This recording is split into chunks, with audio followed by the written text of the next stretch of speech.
What's up, all my fellow YouTubers and sports junkies? It's your boy Rob, host of S.O.B Sports Talk TV, here to talk all things Chicago Bears, NFL, and sometimes NBA. If you also hate the Packers, like and subscribe, and let's get right into it. So much failure in such a short time. For all my diehard Bears fans out there, which is basically every Bear fan, because I don't know a Bear fan who isn't a diehard fan, over the last 15 to 20 years, not including Levy Smith, all right, we've had some of the most questionable coaches outside of like the Raiders or maybe the Browns. We had John Fox, Mark Trestman, and I will say Matt Nagy, but with what he did with us in the short time he was there, he was decent. He was like about average. He legit made people think Mitch Trubisky was a franchise QB. He almost fooled me. Shit. But overall, none of them. Okay, Mark Trestman was really bad, but none of them, even he wasn't as bad and as infamous of a head coach as Matt Eberflus. This man, Matt Eberflus, was genuinely so bad. When I did my research on his tenure, I was convinced he was a terrorist sent by the Green Bay Packers on everything I love. That he was born in Wisconsin, and his sole purpose in life was to become the head coach of the Bears to ruin us. By now, we all know the final nail in the coffin that got him fired on Thanksgiving Day, when he didn't call a timeout with 30 seconds left as our rookie QB was driving down the field, and he just let the clock waddle down to nothing. That was one of the most egregious malpractices of head coaching I've ever seen in my life. I have an 11-year-old baby brother, about to be 12. He would have done a better job time management-wise than Matt Eberflus did in that moment. So he rightfully deserves to get fired. And again, I don't really wish anyone to lose their job. But when you're so bad at your job that he was, there's no other choice. He was so bad, he forced the Chicago Bears, one of the oldest franchises in NFL history, over a century long. Over a century. It's the first time in over 100 years that a head coach by the Chicago Bears was fired mid-season. And that's because of how bad Matt Eberflus was at his job as a head coach in the NFL. Now, do I think that game on Thanksgiving Day was the worst, most egregious action of his head coaching tenure? Believe it or not, no. I think the biggest stain on this man's career as the Chicago Bears head coach was him getting caught sitting courtside. He sat courtside with the head coach of the Green Bay Packers, Matt Eberflus, at an NCAA game. Are you fucking kidding me? I'm sorry. Kids, cover your ears. The oldest rivalry in NFL history, and you have the head coaches of both teams sitting together? I don't give a fuck if he's your friend. Fuck that. You're supposed to be the head coach of one of the most historic franchises in NFL history. And you're doing that bullshit? Do you not understand the position you have? As someone who was essentially born a Bears fan, I was born in Chicago. My dad had played for the Bears back in the late 90s. To see my team's head coach, buddy, with the biggest rival, he should have gone to jail.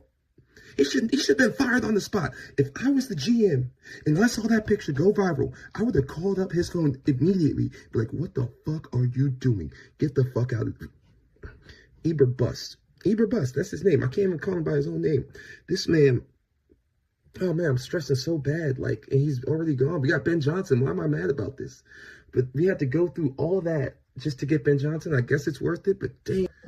Now I'm going to run over two big reasons as to why he should have gotten fired, rightfully so, Matt Eberbust. But let's go over another three core reasons, all right, that I believe was tantamount to why he was let go mid-season by the Bears. Number one, in 2.5 years, he was 14-32. Mind you, his predecessor, Matt Nagy, was 34-31. So he managed to lose more games in less time, which alone is sad. It was just sadly impressive.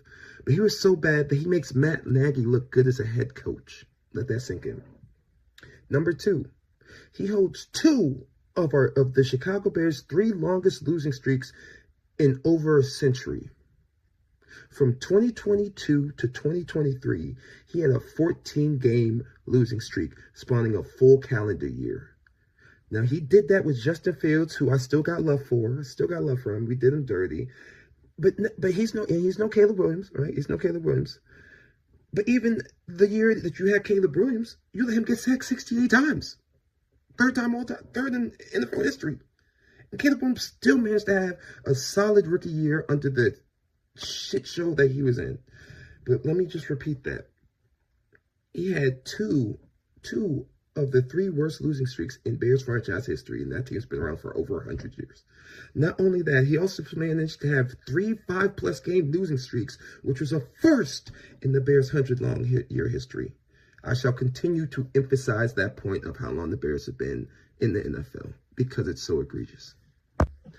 Number 3, for all my Bears fans, it's okay to have a losing season, because we're more than used to it, all right? Depressing, I know.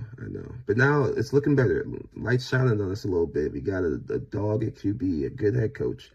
But when we had Matt Eberflus, he somehow managed to go his entire coaching tenure with the Bears 0-18 in Sunday away games. He never won an away game on a Sunday coaching us. I almost puked when I read that, when I read that stat, doing my research. Again, he never won an away game on Sunday in over 3 years. 3, coaching the Bears. How do you do that? That should be legitimately impossible. I don't even know how we won games. I really don't. And to add icing on the cake, he also went 0-5 against Green Bay. But, you want to sit courtside with the Green Bay head coach so you can get all the secrets, huh? Fucking bitch. Fuck that guy. Oh, my God. I'm getting so mad. Thank God Ben Johnson gave us our first playoff win in the last 15 years. Oh, my God. I didn't even know. Look, I'm a Miami Hurricanes fan, and a Chicago Bears fan. So this last season, for me, football fan-wise, even though we didn't win the championship, I don't care. It was great. Just seeing us being in the championship for college football playoffs and to make the playoffs, the divisional round as a Bears fan, I'll take it. Fuck. That's how low the bar is as a Bears fan, man. This is just sad. But again, I could make this video longer. I feel like I've already made my point into how bad of a head coach Matt Eberflus really was, and people don't understand. But no, let's just add something else on top of it. He also, this past year, was Dallas's defensive coordinator, and they somehow were one of the worst statistical defenses in 30 years. So he got fired. If another team hires him as a coach on any coaching staff in the NFL, they're just asking to have a fucking virus in their locker room because he doesn't know what the fuck he's doing. And on that note, y'all, Bears fans, I can't even speak. Fuck Green Bay. Hit the like, hit the subscribe, and we got more content coming for you. Peace.